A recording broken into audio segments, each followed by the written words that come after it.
Nzovu reka nkubaze buriya kugira ngo umukobwa nyine umwemere nuko buriya guzawe ntizihe ku bakobwa ngiye buriya umukobwa ushobora kwemera ni wa mukobwa muremure, ni wa mukobwa ufite umutima, kureba isura njye sinjya ndeba isura, yaba igikara yaba inzobe, icya mbere nuko afite umutima mwiza, akanyubaha atiteye ko ndi mugufiya, akankundira ubugufiya bwanjye, umukobwa twa inshuti. Niwe mukobwa wemera. Hanyuma se harya ngo umutima w'umuntu ngo ureba gute?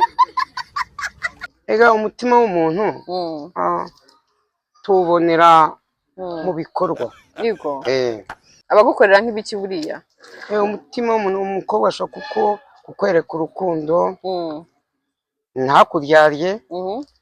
Abakobwa b'iki gihe barimo gukura abagabo n'abasore, waba udafite amafaranga ugasanga arakwanze, ashaka kukurya kugira ngo akumare amafaranga, kandi yamaze kuyamara ahita agukatira. Abakuzi b'ibyinyo none nabo ntabwo ari beza cyane. ntabwo ari abawe. Asante.